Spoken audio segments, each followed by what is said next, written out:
L'interview matinale, première partie, mon invité ce matin est Élodie Morand. Bonjour Élodie. Bonjour. Alors, tu viens ce matin, pour les auditeurs, un petit extrait des coulisses. Dans les rencontres, des interviews qui durent 20 minutes, on papote un peu avant et c'est une belle foisonnance de thématiques, de sujets autour du monde qu'on habite, comment l'habiter, comment se construire dans ce monde. Et ton outil à toi, c'est le théâtre. Oui, c'est ça, Voilà, puisque c'est tu es ça, prof de théâtre c'est ça, depuis 30 ans à peu près. c'est ça fait 30 ans, bien C'est, pesé. comment s'est faite d'ailleurs, tiens, la rencontre avec le théâtre pour toi? Alors j'ai ma première rencontre avec le théâtre, j'ai 11 ans. À l'époque, j'étais donc au collège et à l'époque, à ce moment-là, il y avait, beaucoup d'investissements de la part des enseignants et puis aussi des possibilités de la part du collège, des collèges, pour, proposer des activités culturelles et j'ai rencontré le théâtre à ce moment-là et ma première scène, a été, une révélation. Voilà. À 11 ans, je savais qu'il y avait quelque chose avec cet outil-là. J'ai continué à en faire au collège et puis de fil en aiguille, voilà, petit à petit, j'ai fait des études en littérature. Voilà, Mhm. bien sûr. J'ai été là en fac de lettres. Pas Voilà, de donc fac de théâtre, parce qu'à Bordeaux, il y a une oui, fac. mais c'était, je rappelle que j'ai presque 50 ans. Ah bah, on a à peu près le même âge, Voilà hein, et qu'à donc l'époque, il y avait une option théâtre dans ma filière, mais il y avait pas il y avait pas encore de fac de théâtre elle-même. d'accord. Il y avait, ce qu'on a appelé les, A3 à l'époque, qui était un lycée Mm. théâtre, mais donc que j'ai pas fait. Il fallait aller à Bordeaux, j'étais en milieu rural, il y avait pas cette habitude, dans ma famille. J'ai même eu plutôt des bâtons dans les roues de la part de ma famille en vérité, mais j'ai poursuivi mon rêve et j'étais en fac de lettres, voilà et j'ai fait quand même du théâtre en fac de lettres et puis 19 ans, j'ai monté ma première asso, et j'ai donné mes premiers cours de théâtre. Et tu étais où? Parce que tu dis milieu rural, tu étais déjà dans l'entre-deux-mer, au sud Gironde? J'étais plutôt dans le sud Gironde, j'étais à Guillos, on était, Landes-Girondines, voilà, D'accord. plutôt, j'ai été mais le grand voilà, c'est pour ça que je dis sud Gironde, moi, en général, parce que ça fait intervenir ces 2 côtés de la Gironde qui sont très différents, mais très proches au niveau de l'habitation du territoire, voilà. Les Landes girondines, hein, rappelons qu'elles ont été confisquées aux Landes parce que sinon, bah, les Landes auraient été le plus grand département de France. Oui, Ça, c'est impossible. oui, oui, il y a quelque chose. C'est l'histoire qu'on raconte Il y comme a quelque ça. chose de ça. Donc j'ai beaucoup de fait de théâtre à partir de là et je me suis formée avec des compagnies. À l'époque, la compagnie des 4x4. J'ai aussi fait du théâtre au TNT. Donc là, Je tu étais à Bordeaux, donc. Là, j'allais à Ouais. Bordeaux depuis ma campagne Ah oui. parce que c'était important d'avoir plus de notions, plus de données. J'ai fait du théâtre de l'opprimé, enfin du théâtre forum, avec un théâtre à Toulouse. Et c'est un outil dont je me sers, beaucoup, que j'aime beaucoup parce que c'est un outil vraiment privilégié, pour faire du théâtre social. J'ai fait du maquillage du théâtre, enfin j'ai fait tout ce que je pouvais. Puis en même temps, j'ai monté ma petite compagnie à l'époque. On a fait du théâtre de rue. Voilà, j'ai abordé de la même manière que je suis à la vie foisonnante, j'ai abordé dans le théâtre beaucoup de choses qui m'ont donné du terrain, Et voilà. ce qui t'a capté, c'est justement l'enseignement, en fait. C'est-à-dire L'enseignement, oui. très vite, tu t'es dit, en fait, l'endroit où je me sens le mieux, c'est dans la transmission, dans l'enseignement, dans... Oui, j'ai fait, après ma fac de lettres, j'ai fait fac de sciences de l'éducation D'accord. avec une option, pour un des publics adultes, sachant que j'ai fait beaucoup d'enfants, mais parce que ce côté-là était un côté forcément qui a été habité pour le reste de mon existence. Parce que si tu viens justement aujourd'hui, c'est parce qu'il y a un projet autour C'est du ça. théâtre, évidemment, avec l'Accueil des Lilas, qui est une structure à Langon qui eh bien, accueille justement les sans domicile fixe, mais pas juste dans l'accueil aussi, mais dans la reconstruction, en fait. C'est ça. C'est une structure très importante. Les sans domicile fixe, tu disais, mais aussi les gens hébergés, parce que souvent on se dit SDF, on a l'image du SDF sur un trottoir avec un chapeau, mais il y a énormément de SDF qui ne sont pas visibles chez nous. Ceux qui sont hébergés par des amis sans domicile, ceux qui ont une caravane sur un morceau de terrain, etc. Ceux qui sont chez des hébergères solidaires, je dirais, ces gens qui, comme Doudou, l'Escalibur. Enfin, je pense à ces gens-là parce qu'ils font partie de ce grand projet. Et, Oui, la précarité invisible, en voilà, fait. la précarité invisible. Et les gens seraient étonnés de voir la tête, le costume de tous ces gens-là qui sont souvent des gens avec qui peuvent avoir et qui ont un travail aussi, etc., etc. Donc avec tous ces gens, mais aussi au-delà de tous ces gens, les gens qui veulent venir faire un vrai projet théâtre, on monte quelque chose parce qu'on fait tous partie d'un même groupe, hein, qui est le groupe humain du peuple. Et l'idée, c'est d'être dans l'inclusivité. Voilà. Ce projet, il est né parce que justement en 2024, donc l'année dernière, tu me disais, il y a eu déjà une première proposition qui a été décidée avec bon, les limites temporelles puisque c'était en gros, on va monter un projet théâtre, vous avez 2 mois et demi. C'est ça. C'est chaud, c'est court, Ah, 2 mois et demi. c'est chaud. J'ai accepté. J'aime bien les challenges, donc j'ai accepté.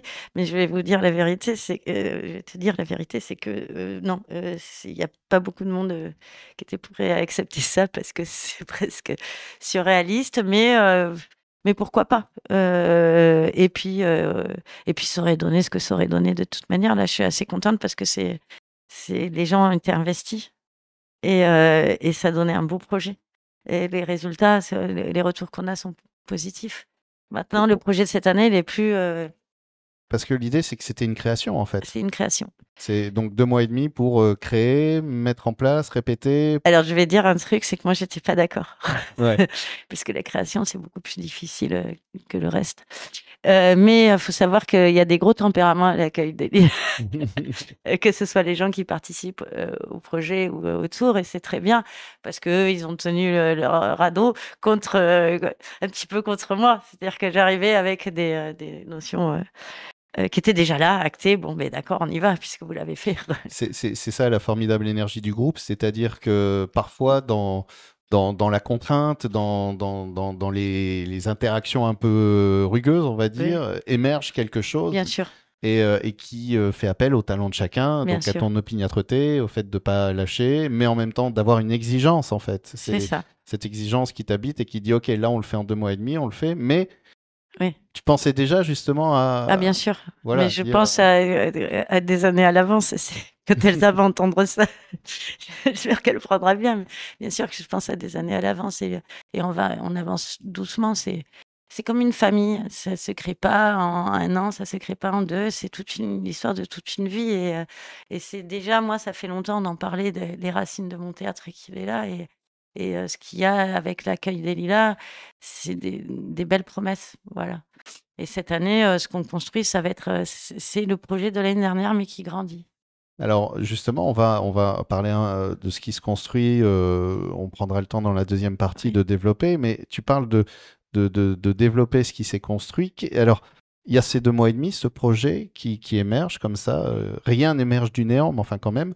Et, euh, et, et qu'est-ce qui en a résulté au bout de ces 2 mois et demi? Qu'est-ce qui a été créé en fait Oui. Alors, vraiment un très très beau projet. On va parler d'écriture qui leur appartient parce que je suis pas intervenue dans ce pôle-là. C'est Elsa qui est beaucoup intervenue, mais avec le groupe. Donc, ils ont travaillé autour de la question, c'était ce qui avait émergé avant que j'arrive, c'est la volonté de faire un spectacle autour de l'accueil des Lilas au travers du temps.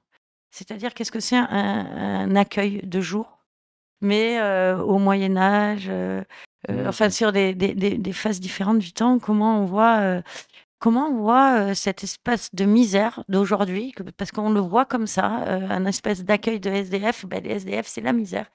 Et comment on l'aurait vu au Moyen Âge. Et donc, il y a eu une proposition temporelle qui parlait de, de la préhistoire, du Moyen Âge, des années 70 et de 2050. Alors, C'était assez intéressant parce qu'il y avait un côté un peu absurde au travers de ça. On a une machine temporelle qui nous envoie dans les espaces. Donc, même sur place, la proposition est absurde. Ouais. Et ce qui est donné, c'est pour rajouter un côté rigolo, c'est qu'à chaque époque, les personnages étaient confrontés au Moyen-Âge, une potion magique qui faisait un petit peu vriller. En 2050, une veste ensorcelée, et qui étaient des propositions pour nous techniques en théâtre qui induisaient une transe. Et cette transe permettait de faire des monologues. Parce que je tenais vraiment à ce qu'il y ait un monologue qui soit travaillé, parce que le travail du monologue, c'est une des bases fondamentales du théâtre, quand on travaille du théâtre classique. D'accord. Voilà. Parce que ça. Parce que être seul devant un C'est espace, chaud. c'est difficile. Ça demande un apprentissage de texte rigoureux. Ouais. Et ça demande de savoir parler devant un public. Et c'est de la technique de théâtre pure et dure. Et moi, quand je viens leur faire du théâtre, je viens pas être une animatrice, je viens être un professeur. Et je veux qu'en sortant de mes 3 mois de théâtre, la manière dont ils puissent utiliser la langue, ce soit cet outil qui n'a pas encore explosé, mais déjà qu'eux, ils sentent que cet outil a marché. On arrive déjà à la fin de la première partie. Si tu veux bien, on va faire une pause. On se retrouve justement pour parler de cet outil, parce qu'évidemment, c'est toujours l'idée d'un savoir transversal qu'on va pouvoir après mettre en œuvre dans son quotidien, dans sa vie, et utiliser ces outils du théâtre au service de soi et du monde qu'on choisit d'habiter. On parlera de tout ça et de ce qui se prépare aussi pour cette année et peut-être les années suivantes dans la deuxième partie. À tout à l'heure. À tout à l'heure. L'interview matinale, deuxième partie, toujours avec Élodie Morand, professeure de théâtre. Tu nous expliquais justement ton travail au sein notamment de l'Accueil des Lilas, qui est un centre d'hébergement, un accueil de jour, Voilà, en fait, c'est c'est ça. ça. Un accueil de jour, c'est-à-dire que pour les personnes sans domicile fixe, et pour ceux qui prennent l'interview juste maintenant, on rappelle que être sans domicile fixe, c'est pas l'image entre guillemets d'Épinal du SDF qui râle avec sa grande barbe sur son carton dans la rue, il prend une petite pièce. C'est qu'il y a aussi toute une précarité invisible. Oui, exactement. Et cet espace-là, l'accueil des Lilas, c'est accueillir toutes ces personnes pour participer à trouver les ressources, en fait, pour se reconstruire. Oui. Et ce qui leur manque, c'est-à-dire, c'est partir des besoins de la personne. Ouais. Partir des besoins de la personne. Et là-bas, il y a un accueil, café, chocolat, douche, enfin, peu importe. Il y a un repas le midi, un repas partagé le midi. Et il y a des permanences sociales. C'est très important dans l'accueil des Lilas, c'est permanence sociale. Et il y a tout le pôle culture. Donc, c'est là où je suis là. Coucou. Parce qu'on est des êtres complets et tout le monde l'est. Voilà. Et justement, bah, tu parles de cet accueil. Tu me disais hors antenne que une énorme étude qui a lieu depuis 40 ans, plus de 40 ans, oui. A constaté, pour faire rapide, que notre indicateur de bonheur, notre quantité de bonheur était directement corrélée, non pas à la qualité de nos relations, mais plus encore à la quantité de nos relations. C'est-à-dire, plus on est en lien avec l'autre, avec les autres même, et plus on se sent heureux. Oui, c'est sûr. Et l'accueil, alors là, on est sur une notion d'ouverture et d'être avec. Et ces notions, elles sont piliers de ma démarche et du coup à l'accueil aussi. C'est créer ça. Donc cet espace foisonnant et effectivement, c'est sûr que beaucoup de gens viennent chercher un café chaud, mais ils viennent surtout chercher de la chaleur humaine. Alors des fois, ça donne des explosions, c'est normal. Mais ça donne aussi des belles choses qui se créent dans la construction et avec l'autre. Et justement, pour reprendre le fil de la création et de la construction avec l'autre, ce projet de théâtre qui t'amène aujourd'hui, c'est aujourd'hui, après un premier essai l'année dernière, autour de c'est quoi la notion d'accueil à travers le temps. Aujourd'hui, tu montes le gain, brique par brique, le projet grandit. Et tu proposes effectivement, vous allez travailler cette année sur un projet plus ambitieux. Oui. Très clairement.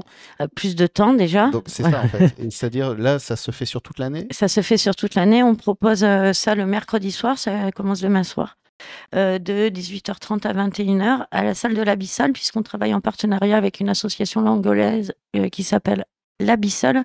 Alors, j'ai plus l'adresse exacte, vous irez voir sur internet, mais ça y est, et qui propose de la danse africaine, du hip-hop, entre autres, parce que c'est une association très ouverte avec laquelle on travaille pour notre spectacle. Eux, ils travaillent avec ses élèves et on fait un spectacle foisonnant qui a déjà fait ses preuves cette année puisqu'ils étaient déjà là et c'était vraiment très beau. Leur présence donne beaucoup au spectacle. Et la multiplication des savoirs, qu'ils soient artistiques, et cetera, c'est une force, une grande force, dans le projet puisqu'on va aussi travailler avec, la compagnie, La tendresse du gravier, c'est voilà, ça? la tendresse du gravier qui est à Blanquefort, puisqu'on va proposer 3 résidences sur 3 week-ends en avril, en août sûrement et c'est pas encore, concret, mais c'est quelque chose qui va se faire et en octobre et sur 2 des résidences, on espère bien avoir une intervention de cette compagnie pour nous donner des clés nouvelles en théâtre et continuer à travailler cette notion de théâtre qui, je le répète, est enseignée.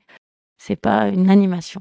Et cet enseignement, cette notion d'enseignement, elle est importante pour toi parce que l'idée, c'est de leur donner un vrai savoir-faire, finalement. C'est ça. Et aussi, bah, le théâtre, c'est un outil pour, avant d'habiter le monde, habiter déjà une scène et qui est une mini-reproduction du monde, finalement. Et puis s'habiter soi, c'est pour ça que je tiens beaucoup à l'inclusion, s'habiter soi et soi dans le monde.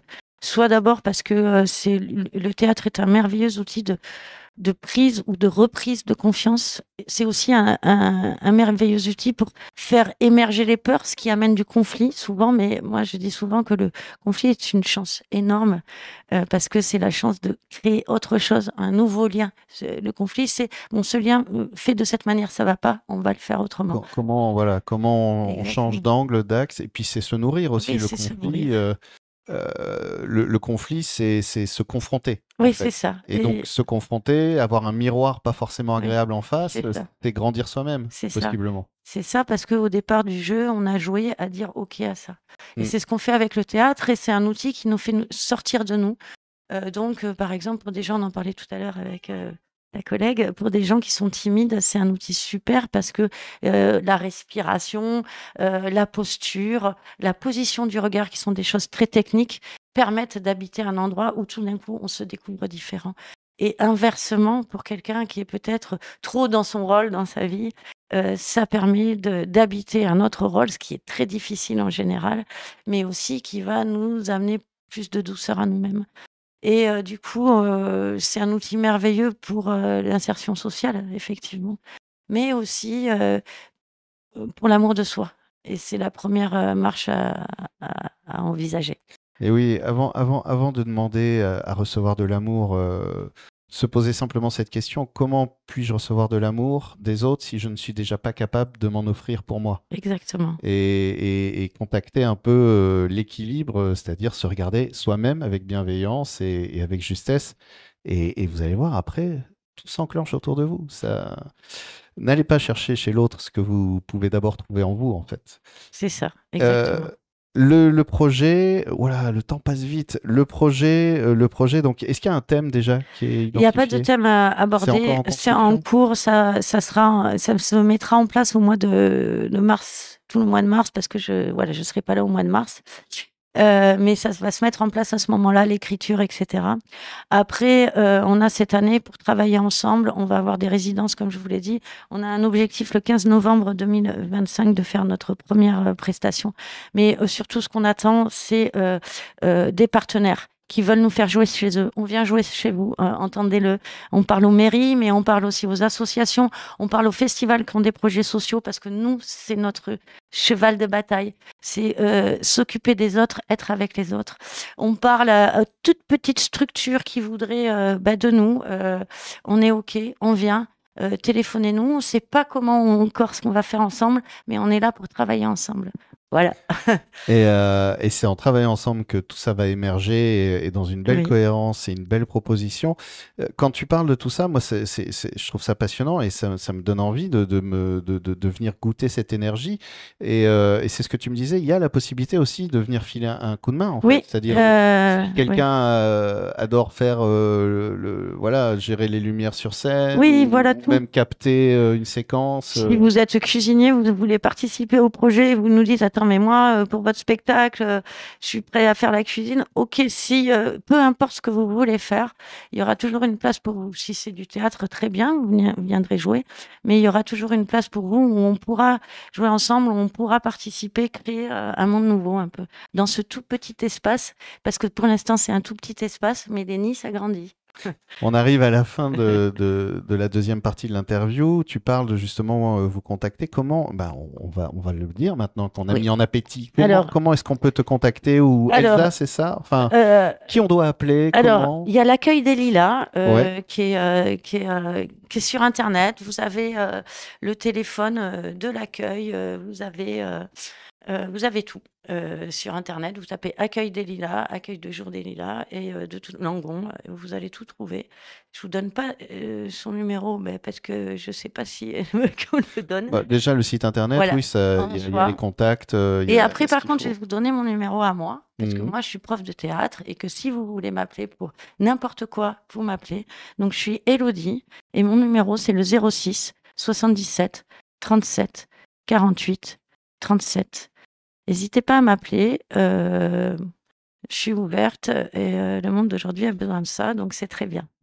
Et je rappelle, parce que j'en vois un au fond là qui malheureusement vient juste de défaire son stylo, qui n'a pas eu le temps de noter. Je rappelle ton numéro, donc c'est le 06 77 37 48 37. C'est bien ça? C'est ça, c'est super. Élodie, merci beaucoup Merci beaucoup à toi. et bonne suite dans ce nouveau monde à construire. Voilà, merci.